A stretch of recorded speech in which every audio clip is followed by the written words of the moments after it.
नमस्कार मित्रांनो, देशातील शेतकरी पीएम किसान योजनेच्या हप्त्याची आतुरतेने वाट पाहत आहेत. तुम्ही जर प्रधानमंत्री किसान सन्मान निधी योजनेअंतर्गत लाभ घेत असाल तर तुमच्यासाठी मोठ्या आनंदाची बातमी आहे. मित्रांनो, नवीन वर्षामध्ये शेतकऱ्यांना आता 19वा हप्ता हा शेतकऱ्यांच्या खात्यामध्ये जमा करण्यात येणार आहे. मित्रांनो, जे पण शेतकरी प्रधानमंत्री किसान सन्मान निधी योजनेअंतर्गत लाभ घेत असतील तर त्यांच्यासाठी मोठ्या आनंदाची बातमी आहे. आता पुढील 19वा हप्ता हा शेतकऱ्यांच्या खात्यामध्ये जमा करण्यात येणार आहे. तर मित्रांनो, याची सर्व माहिती आपण या आजच्या व्हिडिओमध्ये पाहणार आहोत. चला तर मित्रांनो, आपण जराही वेळ न वाया घालवता या व्हिडिओला सुरुवात करूया. मित्रांनो, चॅनलवरती नवीन असाल तर व्हिडिओला लाईक करा आणि चॅनलला सबस्क्राईब करा.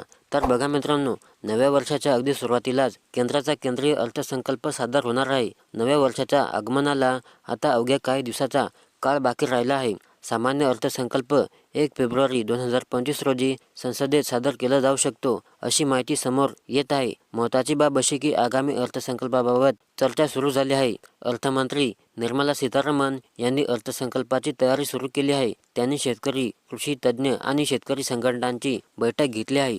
यावेळी त्यांना कृषी क्षेत्राच्या गरजा आणि शेतकऱ्यांच्या हितावर चर्चा केली.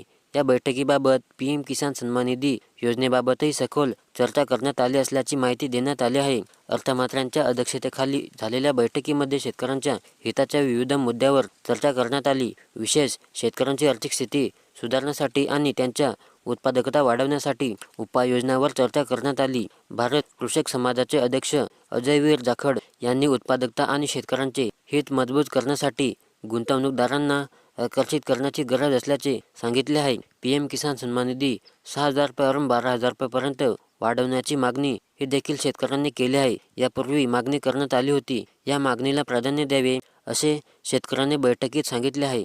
लहान शेतकऱ्यांनाही प्रधानमंत्री फसल विमा योजनेत आणून 0 प्रीमियमवर विमा देण्याची मागणी सुद्धा केली जात आहे. जीएसटीच्या कक्षेतून कृषी उपकरणे, खते, औषधे आणि बियाणे काढून टाकण्याची मागणी करण्यात आली आहे. शेतकरी कर्जावरील व्याजदर 1% कमी करण्याची शिफारस शेतकऱ्यांना केली आहे.